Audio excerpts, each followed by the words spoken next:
रायगढ़ में भीषण गर्मी पड़ रही है। पारा के 43 डिग्री के पार जाते ही लू जैसे हालात निर्मित हो गए हैं। दिन भर गर्म हवा के थपेड़े जनमानस को झुलसाने को आतुर है।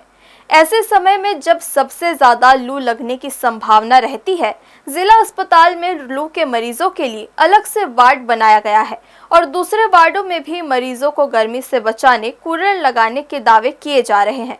बावजूद इसके वार्डों में भर्ती मरीज गर्म हवा खाने को मजबूर हो रहे हैं, क्योंकि वार्डों में कूलर तो लगा दिए गए हैं मगर उसमें पानी नहीं डाला जाता, जिससे इस भीषण गर्मी में राहत नहीं मिल पा रही है।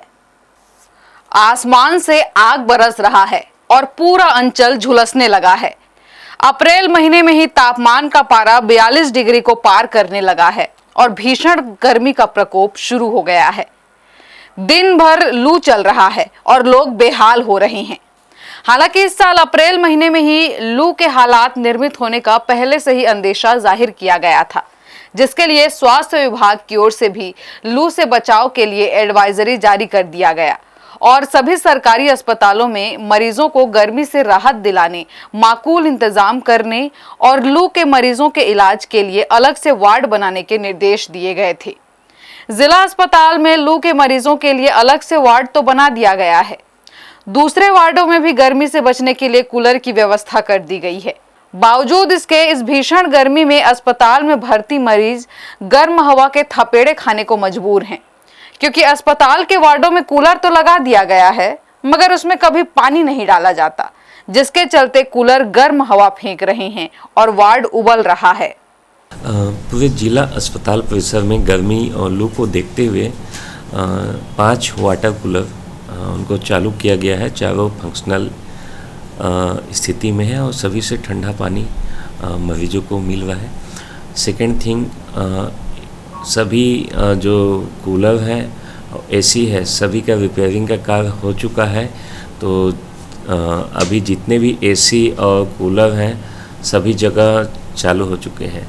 कैजुअल्टी में अपना सेंट्रलाइज कूलिंग सिस्टम था, तो उसमें भी खराबी आ गई थी ऊपर से, तो उसको भी रिपेयर किया गया है, जिससे कि कैजुअल्टी में भी ना मरीजों को ठंडा हवा मिल रही है।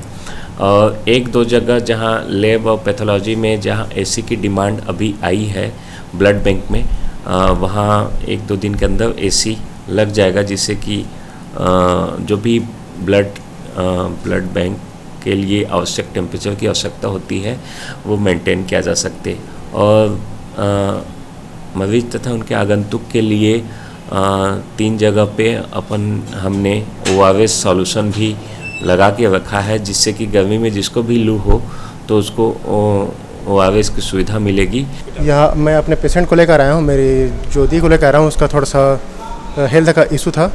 यहाँ इतने बड़े वार्ड में कूलर का व्यवस्था किया गया है, लेकिन उस कूलर का सिर्फ नाम मात्र का लिए है, वो कूलर चल नहीं रहा है।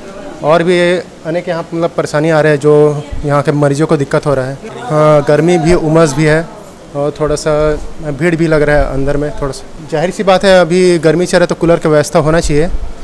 इतने बड़े वार्ड में सिर्फ एक बस कूलर है, वो भी चल नहीं रहा है। पर्दे पर्याप्त नहीं है, वो और थोड़ा सा उसका सुविधा देना चाहिए पर्दे का। कूलर में तो पानी फिलहाल नहीं डालता है और बाथरूम का सफाई भी ढंग से नहीं होता है, पूरा बदबू देता है। ये कम से कम 1-2 कूलर और लगना चाहिए ठंडा के लिए।